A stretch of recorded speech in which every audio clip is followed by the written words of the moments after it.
Hi everyone, I'm Alistair. I'm the developer for Overcrowd Commute Em Up, and this is a short video just to take you through the tutorial in the game. So, you start off by selecting day 1, and then you click start.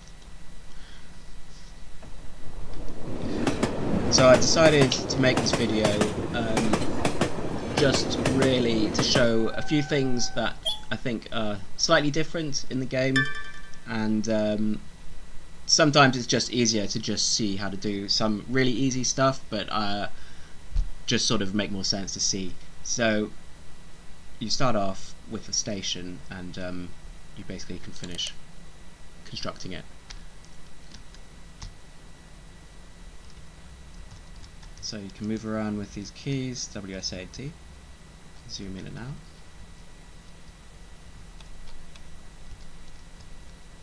And you can rotate the view.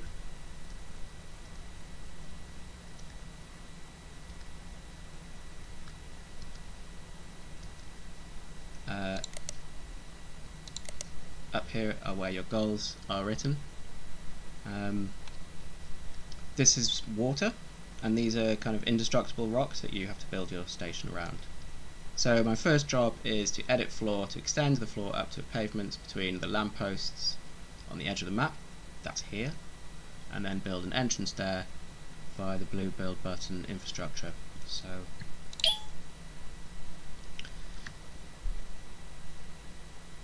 this pop-up tells you how to build floor, which essentially is to left click on floor and drag, and you can also sell it by right clicking and dragging. So that's something that's a bit different. Like, you can't just build on a bit of grass here, you actually need to click on some existing concourse and drag from it. It's a bit like kind of dragging a window, really. And then if you want to sell it, you can right click and release. You can't sell this floor because this little crosshatch pattern means that it's a permanent floor that you basically get when you start the station. So you build, left click and drag and release, and right click and drag to sell. So we want to build some concourse up to the entrance here, or the pavement rather, which you can always tell where it is because it's between lampposts. Having got 3 cells in front of it, you can click on infrastructure, which is here, and select entrance, and this pop-up tells you how to rotate, which you do by right clicking. So I want that to line up, and then left click will build.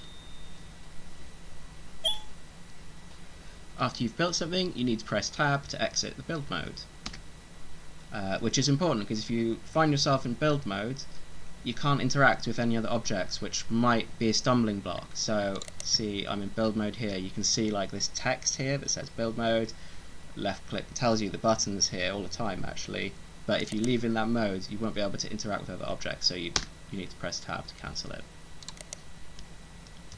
Right. So in Overcrowd you set up what direction people walk in. They follow signs, and they follow signs on turnstiles, stairs and platforms. So let's have a look. This is telling us to configure the platform so commuters know which side of the track to board and alight from. You do that by right clicking to set the train doors to open left, right or both sides of the track, and this little animation here is showing you both. We want it to be this side, so we want our people to get off on this side, not over here, because they would be trapped. So you do that by right clicking anywhere on the track. You can see when it's highlighted white, you can just right click on it, and you have this button here which cycles through both sides. Right side, this is the side we want. So, you know, we can close that now. Next is to configure the stairs. You can always tell what you need to configure because it has these icons on top of them. So you must configure the stairs, the signs above stairs, to show commuters where to go. Right click on each staircase to assign a destination and direction. Set one to point to platform 1, that's down here, and one to point up to the way out. So that is something to sort of bear in mind when you right click there. I could set it either to point to destination 1, platform 1, down here, or the exit, which is up there. Something that sometimes catches people up is that you have to have a destination and a direction. So platform 1 is down here, so this is actually pointing the right way. It is possible, because the whole game is completely user configurable, you can design the stations however you like. Sometimes you might want to have stairs pointing up to platform 1, but that's not the case here. We want it to point down. And the same if I right click on this staircase, we want it to point to the exit, which is up. But you could have it pointing the wrong way, but we want it to point that way. That way, when people get off the train here, they'll follow that arrow to the exit up the staircase.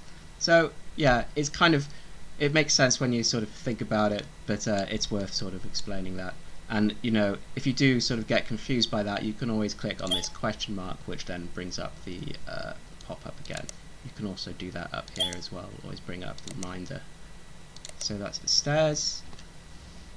And you do the same for turnstiles, basically. I want one turnstile to point to platform 1. Let's check it's going in the right direction. Yes, it is. And this one we want to point out. Okay, so I've done all the sign configuring, and that means I can open the station. So basically you interact with objects by right-clicking on them in Overcrowd. So let's do that. Right-click on the entrance, and we have another button here saying Shutter Control. It's now closed. I'll click on it. And it's open, and you get, you know, a congratulatory cheer there.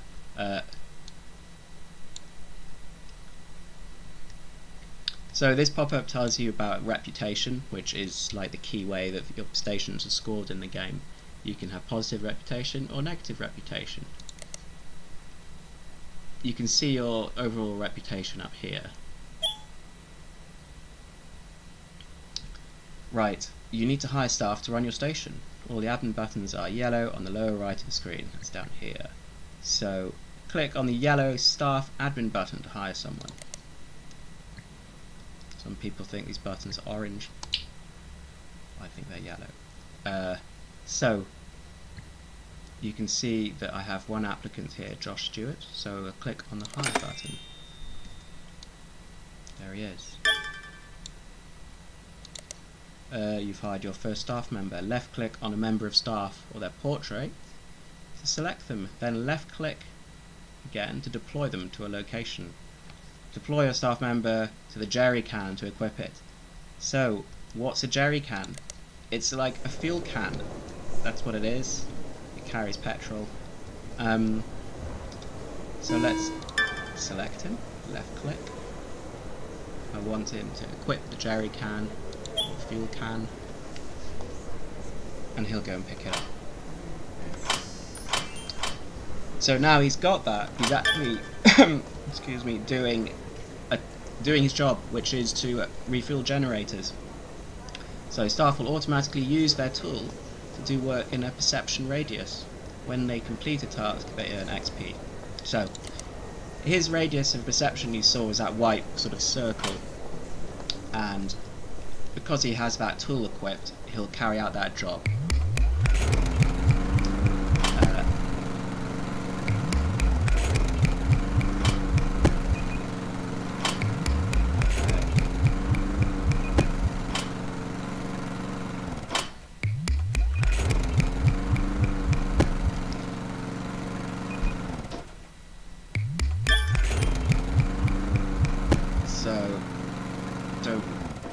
Okay, so now you have power, you should call a train.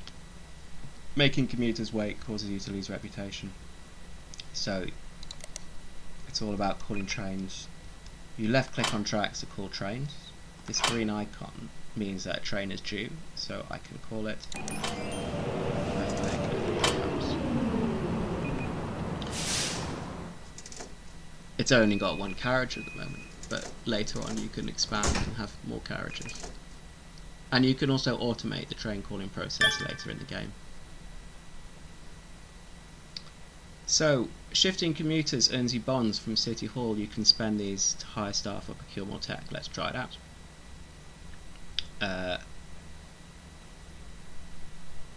click on the yellow procurement button, select the tool tabs and unlock a level 1 litter picker. So here's the procurement button down here. So these guys will board it, and these guys who've just left will follow that signage that I set up here.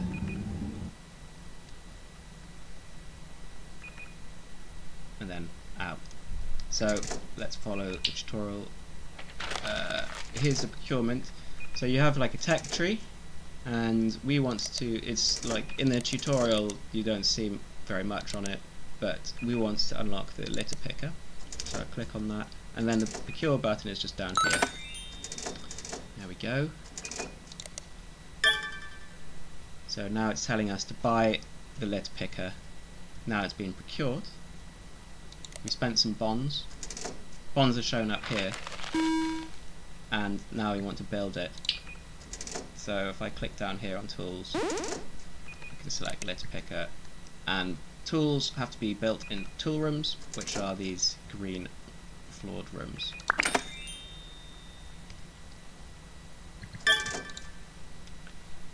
Equip your staff with the litter tool. Now they'll pick up any litter in the concourse, as well as empty concourse bins into wheelie bins. So that's a wheelie bin. This is a concourse bin. Select him and left click will pick up the litter picker. And we can see here's a bin. I'm going to select the staff, and it says empty and wheelie. So the priority of his jobs are governed by what tools he has selected, and you can change the priority of those tools. When the bin was full, he would have emptied it automatically, but you can also override and electively tell him to do stuff. So this pop-up just explains how performing jobs works, which is basically this little icon fills up with a colour showing their progress, and sometimes when they're doing that, it won't go to the top if he fumbles, but he's succeeded in emptying that bin. Over time, your staff will get tired. Deploy them into the blue staff room for some nourishment and rest. So that's over here. You can, if you want, configure them to automatically take rest, or you can schedule breaks here as well if you wanted to do that, but just on the first tutorial we're just showing you how to do stuff manually. Later on you can automate it. So in he goes.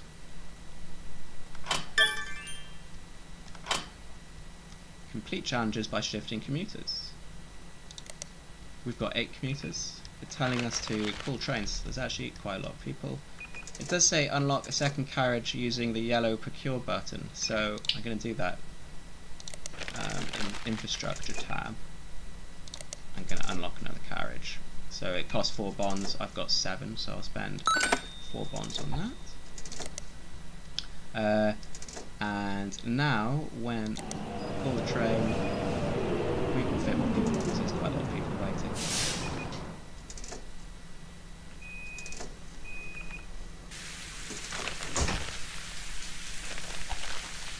That noise is rain.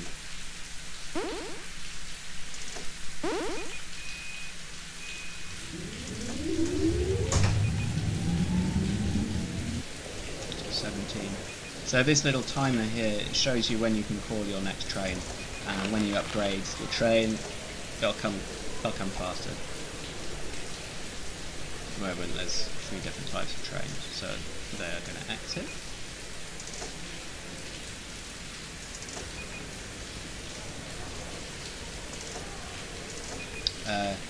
You can actually pause the game pressing space to unpause. If you don't like the black and white effect, you can turn that off in options. Pausing is quite useful because it shows you how full bins are or how much water plants might need.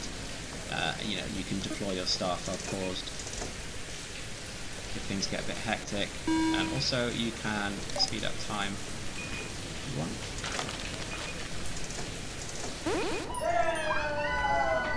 There we go. So I've shifted over 20 people, which means I've finished this challenge. I got 4 stars.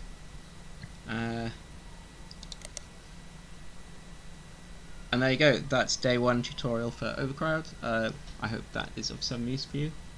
And yeah, check out the game if you get a chance. Thanks.